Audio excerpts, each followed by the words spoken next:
Tuhan bersamamu.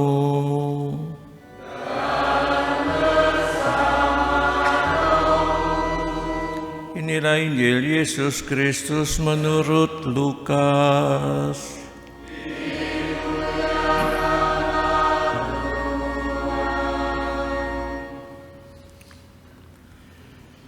Pada waktu itu, Yesus diundang makan oleh seorang Farisi. Sementara perjamuan berlangsung, seorang dari tamu-tamu berkata kepada Yesus, "Berbahagialah orang yang akan dijamu dalam kerajaan Allah." Tetapi Yesus berkata kepadanya, "Ada seorang mengadakan perjamuan besar. Ia mengundang banyak orang. Menjelang perjamuan dimulai, ia menyuruh hambanya mengatakan kepada para undangan, 'Marilah, sebab segala sesuatu sudah siap.' Tetapi mereka semua minta dimaafkan. Yang pertama berkata, 'Aku baru membeli ladang dan harus pergi melihatnya.' Aku minta dimaafkan." Yang lain berkata, "Aku baru membeli 5 pasang lembu kebiri dan aku harus pergi mencobanya. Aku minta dimaafkan." Yang lain lagi berkata, "Aku baru saja menikah dan karena itu aku tidak dapat datang." Maka kembalilah hamba itu dan menyampaikan semua itu kepada tuannya. Lalu murkalah tuan rumah itu dan berkata kepada hambanya, "Pergilah segera ke jalan dan lorong kota dan bawalah kemari orang-orang miskin dan cacat, orang buta dan lumpuh." Kemudian hamba itu melaporkan, "Tuan, apa yang Tuan perintahkan sudah dilaksanakan. Sekalipun demikian masih ada tempat." Maka tuan itu berkata, "Pergilah ke semua jalan dan persimpangan dan paksalah orang-orang yang ada di situ masuk, karena rumahku harus penuh. Sebab aku berkata kepadamu, tidak ada seorang pun dari para undangan itu akan menikmati jamuanku." Demikianlah sabda Tuhan.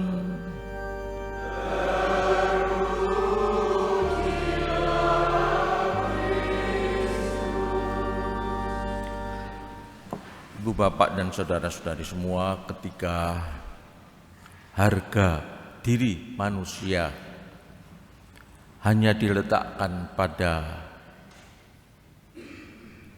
harta duniawi ini saja, maka orang sibuk mencari dengan bekerja keras untuk mendapatkan hasil nafkah duniawi itu. Ketika orang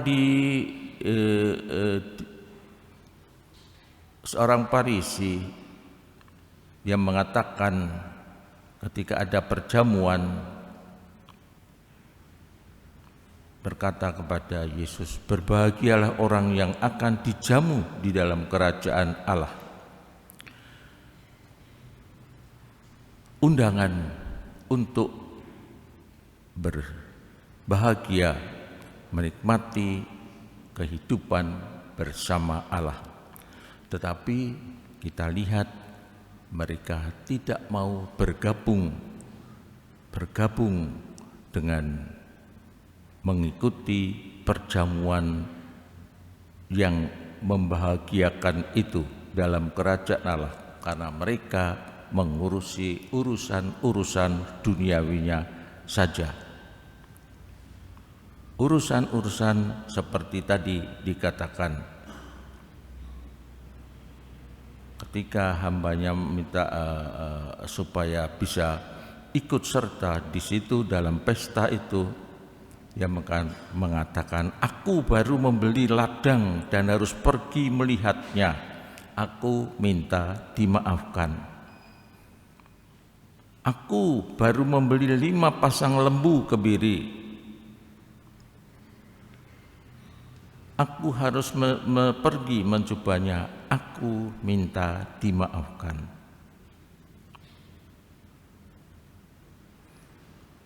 Masih ada lagi dikatakan, aku baru saja menikah dan karena itu aku tidak dapat datang.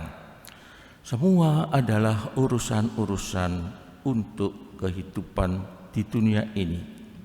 Mereka lupa bahwa mereka harus perlu mengerti bahwa semuanya itu adalah karunia Allah semata. Oleh karena itu, bagaimanapun kita banyak pekerjaan ataupun kesibukan mencari keperluan hidup kita di dunia ini, selayaknya kita tidak lupa bagaimana kita harus